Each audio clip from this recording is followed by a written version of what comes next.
कि एक definite introspection करने का टाइम है। इंट्रोस्पेक्शन किस लिए करना है कि आपको दिसंबर में बोला था कि जनवरी में आ रही है, एंड सिंस देन आ रही है। तो यहाँ पर अगर हमारे मन में एक सवाल आता है कि व्हाट नाउ,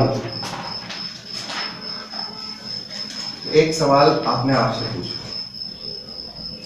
अगर पीएससी अभी नहीं आ रही है, अगले महीने नहीं आ रही है, 2-3 महीने बाद आती है, 4 महीने बाद आती है, तब आप पढ़ोगे? अगर आपका ये डिटर्मिनेशन है कि आपको सिविल सर्विसेज में जाना है, तो आपको अपने कंपटीशन का ध्यान रखना पड़ेगा। कंपटीशन में कहीं ना कोई तो पढ़ रहा है, तो वो न सिर्फ नॉलेज बढ़ा रहा है बट नॉलेज की डेप्थ भी बढ़ा रहा है, तो उसकी ग्रोथ दोनों तरफ हो रही है। अगर आप आज छोड़ देते हो, बोले कि चलो पीएससी जब आएगी तो पढ़ाई चालू की जाएगी, तब तक हो सकता है आप पिछड़ जाओ, कंपटीशन में पीछे हो जाओ। So it's always better to continue. And ये बात जरूर है कि हाँ, एक लगता है कई लोग होते हैं जो जॉब छोड़ के बैठते हैं, कई लोग होते हैं अरे यार अब तुम कब तक करते रहोगे, पीएससी आ रही है नहीं आ रही है। If you have decided that you have to go to it, then you must continue. कितना कर रहे हो ये आपके ऊपर डिपेंड है। ये पहला कंसेप्ट था, कब आ रही है, कहाँ आ रही है। सो जनवरी में जैसे ही मोदी जी ने वो 10% वाला लागू किया था, तो उसी टाइम समझ में आ गया था कि अभी नहीं आ रही। तो वी शिफ्टेड आवर मोमेंटम। अभी भी वही मोमेंटम है। अभी 27% का ओबीसी आरक्षण कमलनाथ जी ने दिया है। ऑर्डिनेंस है, ऑर्डिनेंस पे अगर दे देते हैं तो ठीक है, वेल एंड गुड, आप अपनी तैयारी जारी रखो। अगर नहीं आता है तो विधानसभा में से अप्रूव कराना है। So there is a certain procedure, जिसके लिए तो we are not going to say that it is going to come because ये मेरा काम नहीं है। पहली चीज, वो एमपीपीएससी का काम है, जब वो देगी तब हम बोलेंगे कि हाँ आ गई है और इतने दिन है, इन इतने दिनों में क्या करना है। लेकिन उसके लिए प्रिपरेशन आपकी होना चाहिए। सो सबसे पहली चीज अभी जो आपको करना है that is you have to, जो भी आप कर रहे हो आपको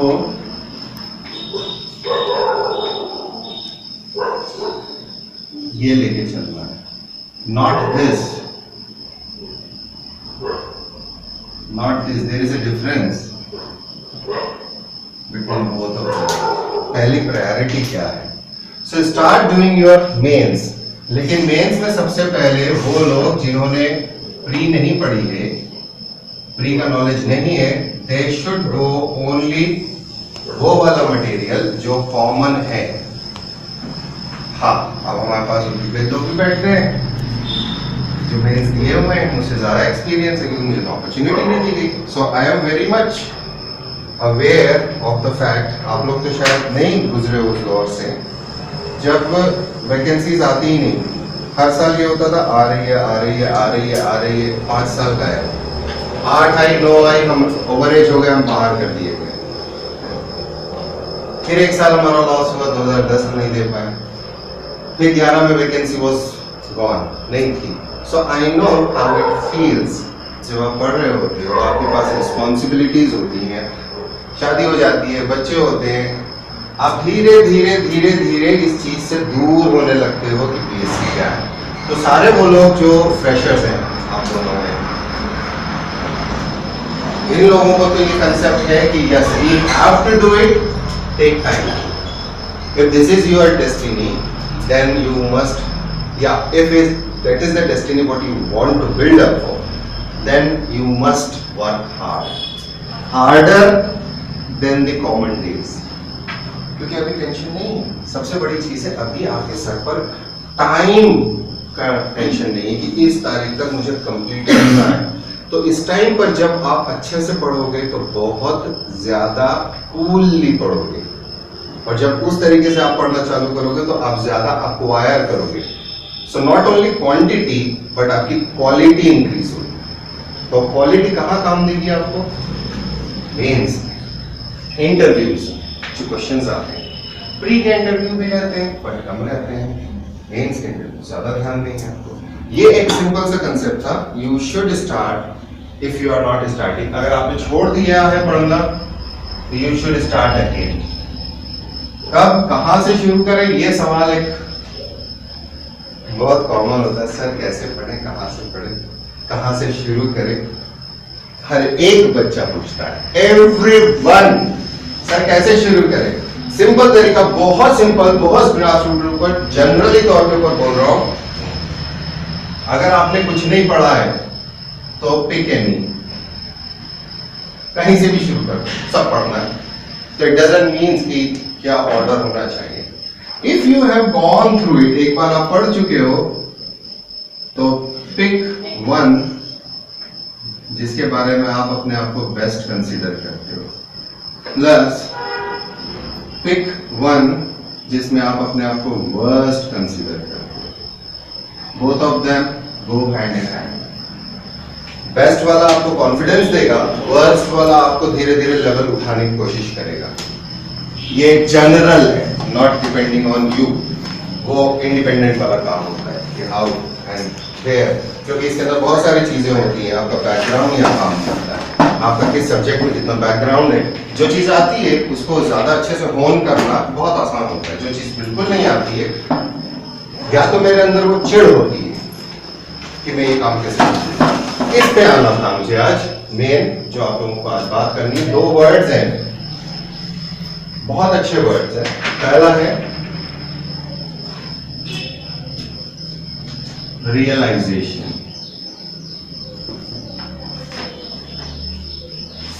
किस चीज का?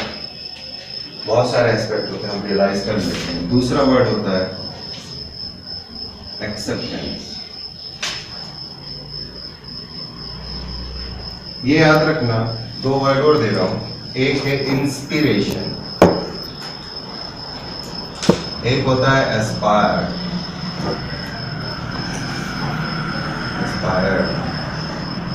Inspired, aspired. इंस्पिरेशन में आप जरूरी नहीं है कि काम करोगे ही। Aspiration leads towards action. तो यहां पर भी यही काम है। रियलाइजेशन तो हो गया यार, अभी पीएससी नहीं आ रही, हमें प्री प्लस मेंस करना है। This is realisation. रियलाइजेशन का एक सिंपल सा एग्जांपल देता हूं। छोटे बच्चों को बोलते हैं, उसको गलती कर, बेटा सॉरी बोलो, मन से नहीं बोलो, sorry. So that is realisation. आपको एहसास हो गया कि हाँ हमने गलती करी है, बोल रहे हैं, लेकिन उसको एक्सेप्ट नहीं किया। बाद में बच्चा फिर कोई काम करे, because acceptance was not there. उधर साउंड की कुछ गड़बड़ होती है, उस दिन लास्ट वीडियो में मूव हो गया था, ध्यान रखना। चलो, तो एक्सेप्टेंस क्या है? जब आपको प्री और मेंस दोनों करना है तो आप क्या करोगे? सबसे पहली चीज, रियलाइज दैट बहुत मासिव सब्जेक्ट, बहुत मासिव सब्जेक्ट कवर करता है प्री में generally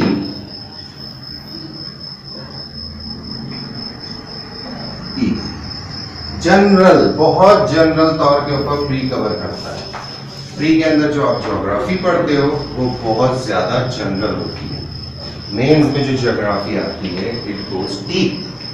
so you have realisation कि slide pre is different from your mains. आपका काम ये होना चाहिए कि you have to, very good morning, you have to gap आना, उस जो गैप है उस गैप का पता होना जरूरी है कि what exactly is the difference, और उस डिफरेंस पे आपको वर्क करना चाहिए। और उसके लिए क्या है? सबसे आसान तरीका है, पुराने मेंस के क्वेश्चन पेपर लो, क्वेश्चंस देखो कहां से आ रहा है और क्या पूछा जा रहा है, तब जाके आपको जो गैप है between prelims and mains cover कर पाओगे। ये कंसेप्ट है छोटा सा। जिन लोगों ने आज तक प्री मेंस कुछ नहीं पढ़ा है, स्टार्ट बेसिक, पढ़ते चले जाओ। एक बुक से पढ़ो, दूसरी बुक से रिवाइज करो, go back to first book, revise again 2 book, फिर जब कंप्लीट हो जाए then opt for third book. Question banks लो, जितने क्वेश्चन बैंक ले सकते हो उतने क्वेश्चन बैंक्स करो। ये हो गया pre. But there is no guarantee कि प्री निकल गई तो हम मेंस निकाल लेंगे। प्री के अंदर डेप्थ पता होनी चाहिए आपको कि सब्जेक्ट वाइज डेप्थ क्या है, की क्वेश्चंस क्या है, और उन क्वेश्चंस पे आपको वर्क करना शुरू करना चाहिए। अब वर्क जब आप कर रहे हो तो बहुत बार कई बार ऐसा होता है कि हमारे पास मटेरियल नहीं होता, it's not easily available, it's a very common question, sir कहाँ से पढ़े मिल नहीं रहा। हाँ, एमपीपीएससी के लिए सारी बुक्स अच्छी क्वालिटी की अवेलेबल नहीं है, you have to make your own notes.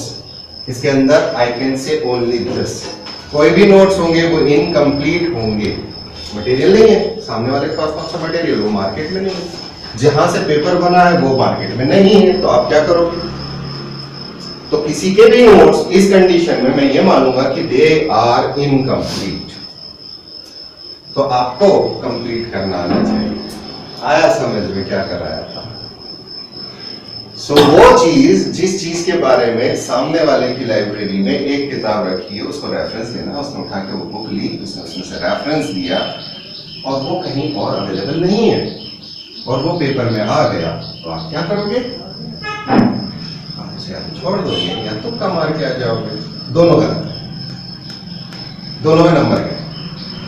तो यहाँ पर ऐसा हर टॉपिक जिसके लिए आपको मासिव अवेलेबिलिटी नहीं है, please you must work harder on those points. Harder is smaller word, you must work hardest. Now what is hardest? It is not. Hardest is yet to come. Your best is yet to come. You are not your at best right now. हर दिन अपने आप का प्रयास करो, सुबह उठे हो, every day try to be better than yesterday. Try to be better than yesterday. It should be your core value. और उस वैल्यू के ऊपर वर्क करिए तो सब कुछ आराम से सेटल डाउन होता चला जाएगा। ये कुछ चीजें हैं जिनको समझना बहुत जरूरी है। नाउ रियलाइजेशन और एक्सेप्टेंस के अंदर एक और चीज है, जब हम प्रिपेयर कर रहे होते हैं तो कई बार हमारे मन में एक चीज आ जाती है, मेरा हो गया, डन, और कई बार ये सीधा एक्सेप्टेंस में चला जाता है and you stop learning new things. मेरा तो हो गया से मतलब क्या है, examination is not collection of books और notes, it's not this, you must have that. जितने हैं उतने कम हैं, कहीं के भी नोट्स हैं, किसके भी हैं, आपके रेफरेंस के लिए अच्छे हैं। अगला चीज जो आ जाती है, मैंने पढ़ लिया, हो गया, कितने दिन तक याद रहेगा, कितने दिन तक, एक दिन, 2 दिन, 3 दिन, 4 दिन, 5 दिन, 6 दिन, 7 दिन, 10 दिन, फिर हो सकता है वो कंसिक्वेंशियल याद आए। फोर्स जब आप याद करने की कोशिश करोगे हो सकता है नहीं याद आए। सो रियलाइजेशन कि नहीं, मैंने रीड करा है, I have to revise also. कब रिवाइज करेंगे, सिस्टम क्या होगा, वो आपका पर्सनल है, उसे मैं चाह के भी फोर्स नहीं करा सकता। रिवीजन जितना कर सकते हो करेंगे, लेकिन ज्यादा नहीं, तो ये पर्सनल आ जाता है। जैसे मैं आपसे बोल देता हूं कि कुछ पार्ट्स हैं, एक्ट्स है, स्पोर्ट्स है, जितना पुराना हो चुका है, अभी करंट बहुत डेडली हो जाएगा, आई डोंट नो, करंट जब एग्जाम शेड्यूल से आगे पीछे होता है तो सबसे ज्यादा खतरनाक पार्ट होता है करंट अफेयर्स, सबसे ज्यादा खतरनाक part. Okay, let's leave current affairs right now. Acts, sports, ICT, इनका वीकली रिवीजन होना जरूरी है, हफ्ते में एक बार। जब आप बार बार करते चलोगे तो आपका टच उससे खत्म नहीं होगा। सबसे ज्यादा मासिव पार्ट्स कौन से हैं जिनका रियलाइजेशन आपको होना चाहिए, जहां बहुत सारा फैक्ट है और हर इंसान अलग है, भैया अलग है, आप अलग हो, आप अलग हो, हर एक अलग है। इसलिए ये कभी मत समझना कि उसने 2 बार पढ़ा था, उसने 2 किताबों से पढ़ा, तो भाई ये थोड़ी मालूम कि उसका बैकग्राउंड क्या था। ये थोड़ी मालूम कि उसने जो पढ़ा था वो ही आ गया, उसको उसके अलावा कुछ नहीं आता। So please realise who you are the competitor. ये है रियलाइजेशन, एंड प्रैक्टिस करके उसको एक्सेप्ट कर लो कि you are a competitor, you are a unique person, you have to acquire a job, you have to get a job, you have to acquire knowledge. Now knowledge के अंदर फिर वही हो गया, यहां पे कौन सी बुक्स और कौन से नोट्स में कौन सा पार्ट मिसिंग है। देन एक हम लोग कम्युनिकेशन के अंदर एक छोटी सी चीज डालते हैं, फीडबैक। ये फीडबैक कहां से आएगा? ये फीडबैक आएगा क्वेश्चन बैंक से। पुराना क्वेश्चन बैंक लेंगे, उससे रिफ्लेक्ट करेंगे तो पता चलेगा ओके फ्लैग रिवोल्ट तो बहुत सारी किताबों में है ही नहीं, है भी एक लाइन का है। फिर वो सरदार पटेल वाला एक और आंदोलन था खेड़ा का, जहां सरदार की उपाधि दी गई थी, वो भी कई जगहों में एक लाइन का दिया हुआ है। अगर उसके ऊपर 6 मार्कर आ जाता है तो are you ready for that? You have to ask this type of questions, these types of questions, plural. Okay, तो वो कब आएगा? वो तब आ पाएगा when you regularly give yourself a feedback of what you have and what you have to do. So you have a realization, I accept कि हर एक इंसान रियलाइज करता है, बट जब आप उसको प्रैक्टिस में लाना चालू करते हो then it becomes acceptance, और एक्सेप्टेंस आना बहुत जरूरी। तो यहाँ ये रियलाइजेशन तो है, बहुत आसानी से है कि प्रीलिम्स नहीं आ रही है, बट एक्सेप्टेड, इसका एक्सेप्ट करना जरूरी है। You can not change them, beggars can not be choosers. वो पॉलिटिकल इंस्टीट्यूशन नहीं है, वो कॉन्स्टिट्यूशनल इंस्टीट्यूशन है, and it's going to work according to its norms, according to its rules, according to its regulations. हम दोनों के हमारे हाथ में नहीं है कि हम उनको बोल दें सर आपने बोला था, आप बोला था, रूल्स चेंज हो गए। हमारे पास रूल्स और रेगुलेशन की प्रॉब्लम्स है, कुछ प्रॉब्लम्स है हमारे पास। So there is certain things which they are going to go ahead with. Meanwhile when we are preparing, we should be preparing for what? अगर आज आपने, कई लोग हैं, बहुत लोग हैं, बहुत सारे कंपटीटर्स हैं, बहुत सारे एस्पायरेंट्स हैं जिनका कोर्स कई बार हो चुका है, जिन्होंने कई मेंस दी हैं, तो उन लोगों को ये चीज एक्सेप्ट करना चाहिए कि this is the golden opportunity what you have, this is really the golden opportunity. कुछ लोग नवंबर दिसंबर से तैयारी कर रहे थे, अब जाके वो ठंडे पड़ने लगे। I have seen them, I have talked to them. वो ठंडे पड़ने के कारण सर आ तो रही नहीं है, नहीं आएगी तो तुम छोड़ दोगे क्या? देना है ना, तो तुम्हारा कहीं ना कहीं कोई ना कोई कंपटीटर तो बैठ के पढ़ रहा है। कितनी सीट्स आएंगी? ये वो वाला काम नहीं है कॉलेज वाला, ये वो वाला काम नहीं है डिग्री वाला कि पास तो हो गए हम, हमारी डिग्री आ गई, तो पासिंग मार्क्स में सेकंड क्लास है, फर्स्ट क्लास है, डिस्टिंक्शन आया है। ये वाला काम तो नहीं है। जितनी सीट्स हैं उतने ही लोग भर्ती होंगे, रिमेंबर दिस थिंग। सो उन सीट में अगर आपको अपनी जगह बनानी है तो you have to beat the competition. Paper अपनी जगह है और उस कंपटीशन का रियलाइजेशन कोई नहीं करता, इस पर कोई बात नहीं करता है, इस पर मैं काम करता हूं। आई have talked a lot on this. You have to have this realization, आपने जो भी पढ़ा है, आपसे ज्यादा मास्टर कोई बैठा है। जो भी पढ़ा है आपने, आपसे ज्यादा किसी और को आ रहा है। तो आपकी इच्छा है, आप क्या बनना चाहते हो, कौन सी पोस्ट लेना चाहते हो? सिर्फ पोस्ट लेना चाहते हो तो देयर इज अ चांस आप बन जाओगे। बट अगर आप ये चाहते हो कि मुझे टॉप करना है, मुझे अपनी मनमर्जी की पोस्टिंग चाहिए, मुझे मनमर्जी का डिपार्टमेंट चाहिए, then you have to beat each and everyone in all of the aspects. किसी एक में वीक हो गए चल जाएगा। above average performance लाने के लिए अपने अंदर acceptance लेकर आना इस फील्ड के अंदर जीत की निशानी होगा। You have to bring that into you.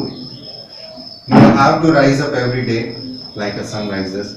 रात के बाद, अंधेरे के बाद उजियारा है, ठीक है? So you have to rise up. And rise up करने के बाद क्या करना है? ओके, आज का दिन मैं टॉपर हूं, whatever I am going to do, I am going to perform at the best level. अब बेस्ट लेवल में वही क्वेश्चन आ जाता है, सर इसका तो मटेरियल ही नहीं है तो मैं याद क्या करूं? फीडबैक मिल गया, गेट इट, गेट इट।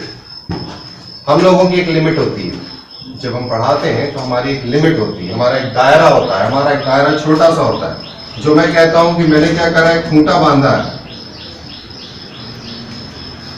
वो भैंस को गाय को बांधते हैं, उसको खूंटा बोलते हैं, उसमें एक रस्सी बांधते हैं। रस्सी कितनी बड़ी होगी, इट डिपेंड्स अपॉन यू। जितना आप कवर करते चलोगे, आपकी जितनी बड़ी रस्सी होगी, दैट इज योर नॉलेज। तो कोर कंसेप्ट के ऊपर बेसिक्स में तो गलती होना नहीं चाहिए, जो सबके पास नॉलेज है। खेल कहां आता है, बेसिकली एक बहुत इंपॉर्टेंट एस्पेक्ट समझ में याद रखिए, ध्यान रखिएगा। जब आप प्री करने बैठते हो तो बहुत सारे ऐसे क्वेश्चंस होते हैं जो सबसे बन जाते हैं अमूमन, है ना। वो थोड़े क्वेश्चन होंगे जो गलती हो जाए। हिंदुस्तान कब आजाद हुआ था, तारीख लिखी। अब क्या मैं ये उम्मीद करूंगा कि किसी से भी ये क्वेश्चन गलत हो, बट फिर भी लोग गलती कर देते हैं, फिर भी कर देते हैं।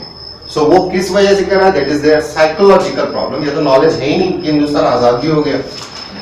आई डोंट थिंक सो कि ऐसा होना चाहिए, बट अगर ऐसा हो रहा है तो या तो आपने कुछ ना कुछ सोच दूसरी चल रही थी, आप ओवर थिंकिंग मोड में चलेगा। यहाँ कुछ मामला गड़बड़ है, इतना सिंपल क्वेश्चन पीएससी नहीं पूछ सकता। अरे पूछ सकता है भैया, एक्सेप्ट इट। और हमने आदल मुझे मार नहीं नहीं नहीं नहीं नहीं, ये कहीं और से ही क्वेश्चन आया। ऐसे कई बार होता है, कई बार होता है। हमने सोचा नहीं था इतना आसान क्वेश्चन नहीं पूछने से गलती हो गई। तो सबसे ज्यादा मिस्टेक आपसे वहां होती है जहां आप ये समझ लेते हो कि मुझे तो आता है, that is done. Reflection is must, what you know, reflection is must. Now what is reflection? Reflection of your deeds, जिसे आत्ममंथन करते हैं, कहते हैं। अपने बारे में सोचना, अपनी पढ़ाई के बारे में सोचना, ज्यादा भी मत सोचना, नहीं तो सिर्फ सोचते ही रह जाते हैं और फिर हम गड्ढे में उतरते चले जाते हैं। और यार में तो कुछ नहीं होगा। क्यों भाई मैडम, कभी नहीं सोचना, कभी नहीं सोचना। एक स्टेप चुनो, एक स्टेप, उस पर आराम से चढ़ो, अगली स्टेप लो, उस पर आराम से चढ़ो, कंफर्टेबल हो जाओ, गेट बैक, वापस फर्स्ट सेकंड की प्रैक्टिस करो, फिर थर्ड स्टेप पे आओ, फिर फोर्थ स्टेप पे आओ। जितनी स्टेप्स आपको लग रही है इसको कवर करने के लिए, उतनी कवरेज करो। जब जिनका ये हो गया है, जिनका ये हो गया है, then comes another word, practising. Spelling सही है, PRACTIC। नाउ प्रैक्टिस करिए, प्रैक्टिस प्रैक्टिस प्रैक्टिस। इंग्लिश की प्रोवर्ब है, प्रैक्टिस मेक्स मैन परफेक्ट और अ वुमन परफेक्ट। यहाँ पे है ना, वो जेंडर बायस्ड है, क्योंकि महिला या तो फिर उसके हिसाब से लगता है कि महिला या तो ऑलरेडी परफेक्ट है या महिला परफेक्ट नहीं हो सकती। So I am taking both. Or I can say it, practice makes you perfect or me perfect. That is a better thing, without any gender bias. ठीक है? So please be very careful, very careful in these days. Consider this a golden opportunity, and then you'll succeed. गड्ढा खोदते हैं, हमेशा कहा है जब आप मकान बना रहे होते हो तो जितने गहरे गड्ढे खोदोगे उतनी गहरी नींव जाएगी और इमारत उतनी ऊंची होगी, उतनी बुलंद होगी। So please remember this thing कि what you are doing here is not going to reflect in any of your results. आ जाओ ना, रुके कहाँ है? So please remember these are certain points which have to be reflected upon. रंग पंचमी के बाद I am going to shift my mode in the class a little bit. Shifting हो जाएगी, rejuggling हो जाएगी, because it's a reflection of our current situation. I cannot be stagnant. If I am stagnant, that means I am working only with one identity, one ideology. I have to change myself, and that change may be positive. ईश्वर करे हो जाएगा। Clarity आ रही है, थोड़ी थोड़ी cool रही है, करते चलिए। अरे वो एक एक्सीडेंट हो गया सुबह सुबह, चलने दे। ये दोनों बैठे हुए थे, इनसे गप्पे लड़ा रहे थे, हमने कहा समय हो गया चलो नहा लें। ट्रिमर उठाया, ट्रिमर फेल हो गया। अब आधी दाढ़ी लेके तो आ नहीं सकता था। ऐसा रोक लगा फ्रेंच फ्राइज लेते। अरे भैया इधर की उड़ाई थी, इधर की पूरी बची हुई थी। ऐसे आते हैं क्लास। फिर सो आए तो सरप्राइज। ओके चलो।